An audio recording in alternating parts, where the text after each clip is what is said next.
I'm Brian. I'm Bruce. And this is Just Beneath the Surface, an exploration of Rod Serling's The Twilight Zone. Yes, the original. Bruce. Not the remakes or anything like that, from 1959 to 1964. Right. Which both myself and Brian love those episodes, don't we? Yes, and a few years ago, Bruce had an idea. He wanted to do a podcast or a YouTube show. One of my few ideas. I have actually two in my life. That was one of them. In which we would discuss The Twilight Zone and kind of give it a modern spin, right? Look at how it relates to modern issues, right? Something like that. We're going to try and do that. It gets tougher as I try to think more. But Yeah. we're going to try and relate it to current issues or current things, or how people are these days. Because a lot of the Twilight Zone was Rod Serling talking about society. Yep. You know? And let's do that. Let's get into this episode. But before we do, we got a little housekeeping we got to take care of. Hold it. Go ahead. When we going to do that before? No, we're going to do a little housekeeping right now. Just a few things we got to discuss. Now, okay, our loyal... Is that okay with our producer? I think so, yes. Okay. But to our loyal viewers who've been watching, you may have noticed on YouTube that we have 14 episodes on our YouTube channel. What we didn't realize until recently, though, is that we never did an episode 12. We went from 11 to 13 to 14. So this would kind of be 15, but it's really 12 because we never had a 12. So I don't know how it happened, Bruce. Thanks for telling the guy who numbers the episodes. That's thank you. I appreciate that. Yeah, I don't know who does. I don't know how that mistake happened. But I'm going to take that bit of new news, which I just got, and relate it to what episode has 12 in the title. Oh God, I should know this. I don't though. I think it's number 12. Looks like me. Number 12 looks just like you. Yes, and yes. And when she hits 18, she has to become and look like and talk like and like everybody. That's right. This is the 14th episode that we're producing, but we're calling it episode 12. Okay. Just for the clarity of our YouTube channel.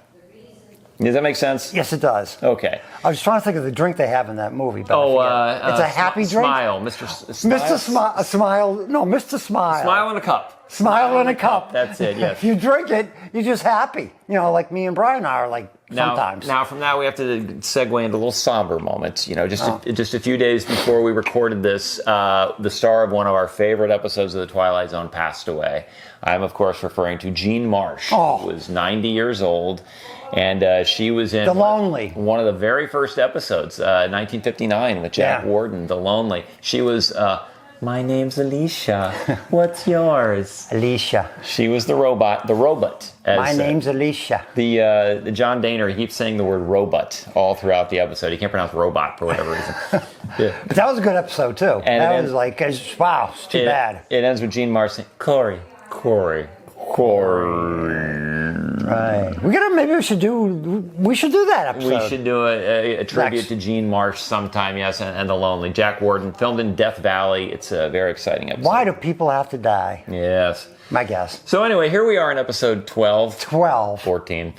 15. And what is the subject of today's episode, Bruce? We actually took this from one of our many thousands and millions of viewers.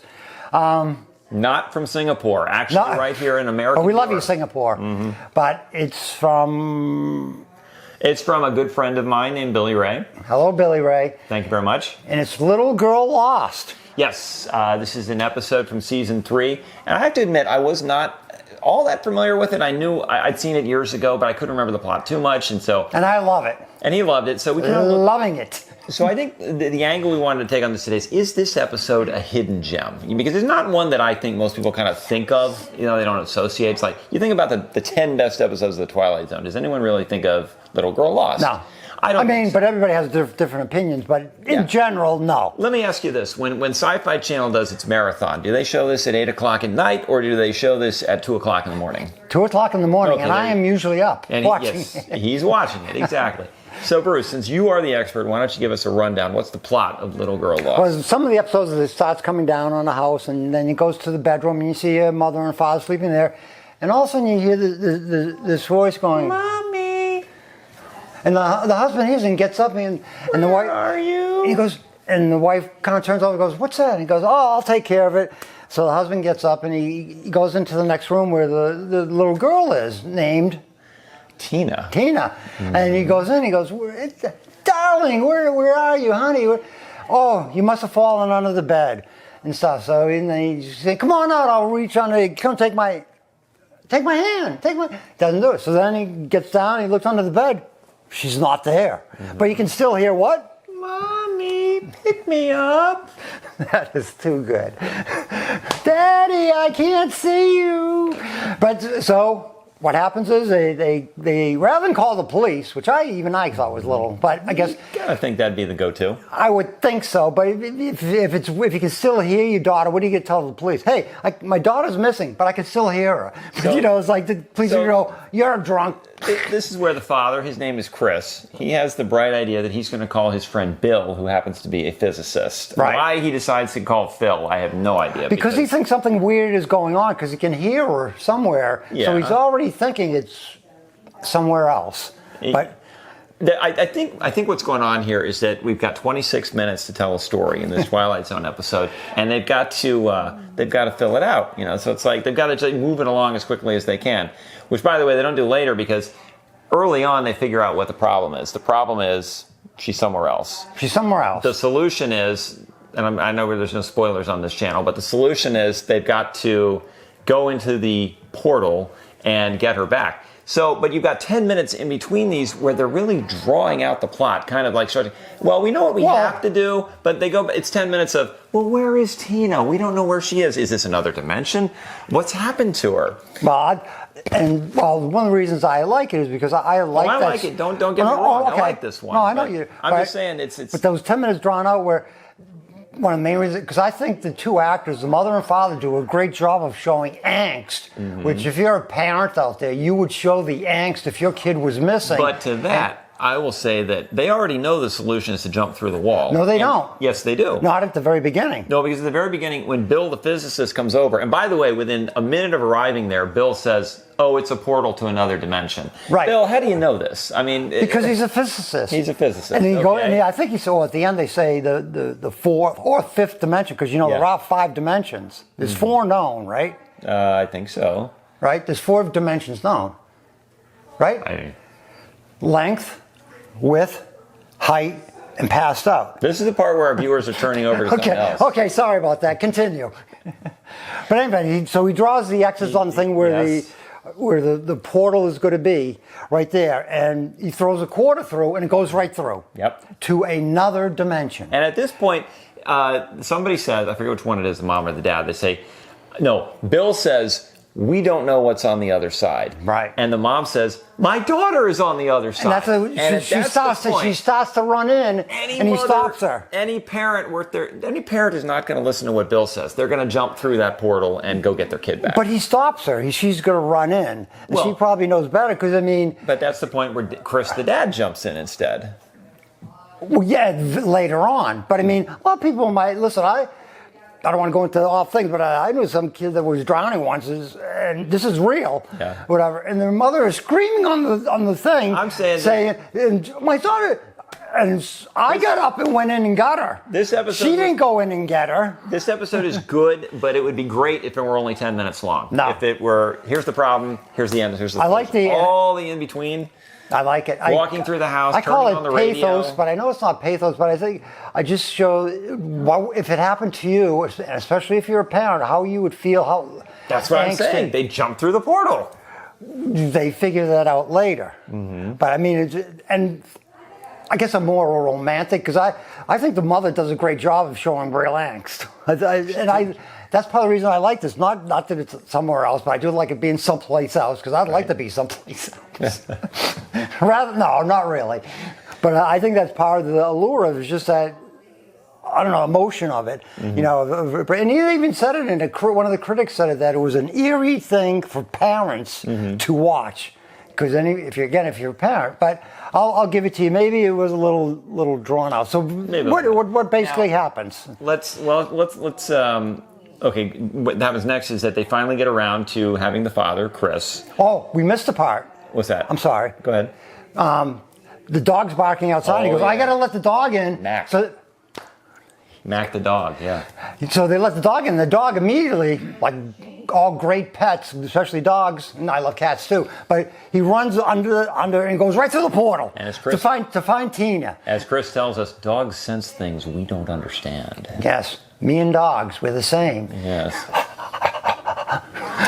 And So the dog goes through. Mac goes through. Yeah, Mac goes through. He's in the portal.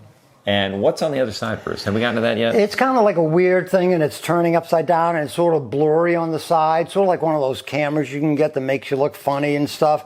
For And an episode that was filmed on only $50,000 budget, they made good use of it because Yeah, and it does look. It does look very, even for 1950 standards. And that was another reason I liked the episode, because I like all that stuff that most people don't think about. Like I believe in Bigfoot, and I believe in all that sort of stuff, and cryptids, and UFOs are here, aliens are here. Yeah. But I like fifth, fourth dimension, all kind of stuff, and that kind of different than any other TZ episodes, right? Mm-hmm. Trying to think of one that's like out there, like different dimensions. It's not really anything. It's like real life sort of stuff mostly, I guess, to a certain extent. But anyway, what does the father say?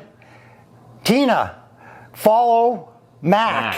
Yeah. Which is, and I hate to say this, but just not that a dog's going to save Tina. And I love that. God bless dogs. They're the best. And it's like, we like the Rip. Rip is the the best Hunt. dog in the Twilight Another Zone. great episode. And if it has a dog in it, I'm watching it. That's a good point. Dogs always have the common sense in the Twilight Zone episodes, more so than the humans. Well, that's in real life That's too, probably true. Don't you think? Well, I guess so. Listen, who else is going to give you unconditional love besides me? In Vegas. But Okay, well, no. Okay, unconditional love without paying for it. okay, now let's talk about this cast for a minute. So obviously, you're right, exactly. Let's talk about this cast. Now, the mom and dad, they're not too recognizable. We're not going to go into the ending, are we? No, not yet. Okay. Not yet. We'll get Okay. to that. But I want to address the little girl who plays Tina. If you're paying attention, folks, her name was Tracy Stratford, and she Tracy's very good. looked to be about 6 years old when this episode was filmed.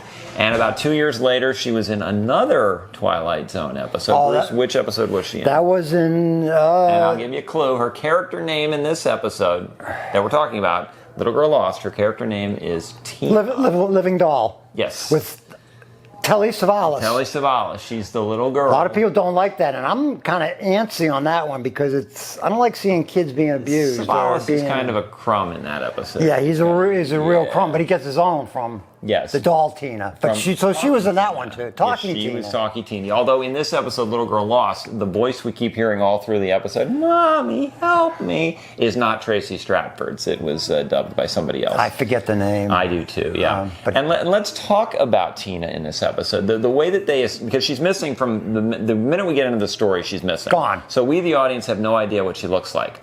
So right to give us an idea, on her nightstand, there is a big framed photo of Tina. You remember the picture I'm talking about? That's about halfway through. On the part he doesn't like, in 10 minutes, cut it down, da-da-da-da-da. You see but this- the mother Now, I walks just- by looking for her because Bill, the physicist, says she could be anywhere in any of these walls. And so the mother walks by the photo So we know, of Tina. we know the photo I'm talking about. So This child is spoiled. What 6-year-old kid has a framed photo of themselves sitting on the nightstand, right? I mean, I feel sorry for the man who married her when she grew up. Because What? you know she's calling the shots in that relationship. Where'd that come out of? Look at that. Who's got that? It's like a big photo of yourself right there in the room. Do you have one in your room? Of me? Yeah. Okay.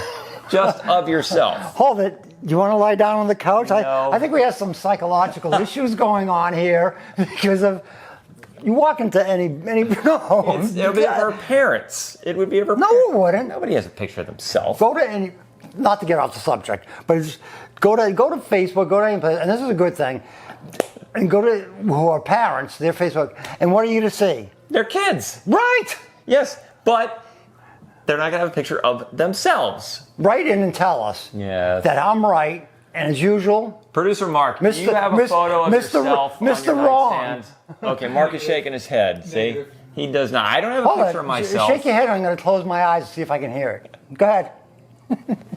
What about Bill? Bill the physicist. Where have we seen him before? We've seen him on, well, the only place I've seen him before, well, you'll say the other. I know him from the Wild Wild West when Ross Martin, who was playing Jim West, I forget, what's Artemis it? Gordon.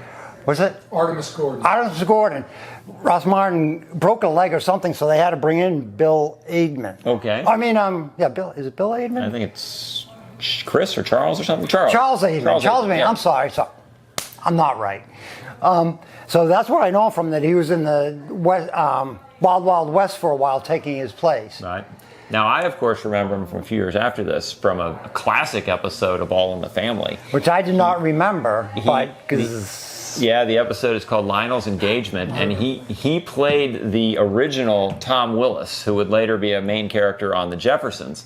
Although in this episode, I should say in the episode All in the Family, his name was not Tom Willis, it was Lewis Willis. Really? They changed it for The Jeffersons, and they totally changed the character and to a whole other actors. But that's what I know him from. If you like All in the Family, which I do, Google that Lionel's Engagement. It's about 3 minutes, and it's pretty funny. Parental guidance suggested. Yes, viewer discretion advised. There you go. I mean, you might not be able to say some of those things on TV or a podcast like today. You don't want to repeat what was said during that. Right. But anyway, so we're moving on to we figured little out, girl. We know where she is, and we got the plan. What's the plan? Well, they know she's in another dimension. Yep. The fifth dimension, maybe.